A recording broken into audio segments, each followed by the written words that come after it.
Assalamualaikum warahmatullahi wabarakatuh. Selamat pagi, sahabat tani. Kali ini saya akan menjelaskan bagaimana cara menanam cabai rawit hijau ya teman-teman, agar cepat tumbuh dan pertumbuhannya bagus. Saya memindahkan bibit dari cabai rawit saya dari tempat penyemaian, saya pindah selama 40 hari ya teman-teman. Sudah cukup tinggi untuk saya pindahkan, dikarenakan cabai rawit bagus dipindahkan setelah dia cukup berumur 40 hari ya teman-teman. Dia akan cepat tumbuh, pertumbuhannya akan cepat setelah dipindahkan ke medianya ya teman-teman. Selama 40 hari di tempat penyemaian baru kita pindahkan.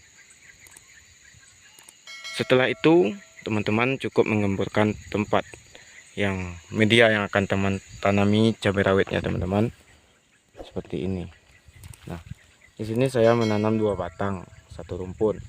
Dikarenakan kemarin saya takut, dikarenakan saya menanam pada musim kemarau ya teman-teman. Jadi saya takut akan mati 1 batang ya teman-teman. Dan setelah itu teman-teman membiarkannya agak mempunyai gulma di dekat rumpun dari cabai rawit.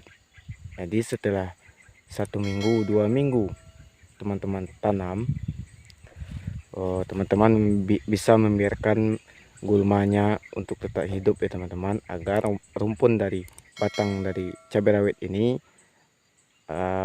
sedikit dingin ya teman-teman, tidak terlalu panas seperti ini. Di dalam gulma itu terdapat cabai rawit ya teman-teman. Nah, ini dia, itu ada cabai rawit lagi.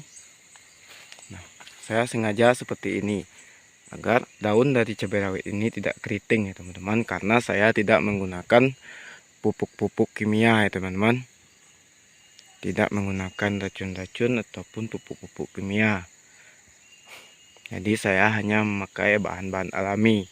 Nantinya gulma-gulma ini akan saya cabut dan saya taruh di tepi-tepi dari batang cabai rawit saya teman-teman. Cabai rawit ini berumur 2 minggu teman-teman, 2 minggu sudah setinggi ini. Dan untuk cabai rawit alami tidak perlu memotong atau membuang dari seperti cabai lainnya teman-teman, cabai merah ya teman-teman. Tidak perlu membuang tunas-tunasnya, karena cabai rawit lebih banyak berbuah di tunas-tunasnya teman-teman. Setelah 2 minggu siap tanam, teman-teman bisa membersihkan gulma-gulmanya dan menaruh gulma-gulma itu, meletakkan gulma-gulma itu di tepi-tepi tanaman cabai rawit teman-teman.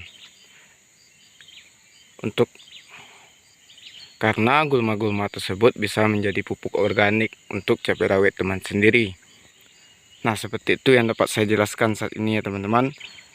Saya tidak menggunakan pupuk kimia, hanya menggunakan bahan-bahan alami untuk penanaman cabai rawit saya teman-teman.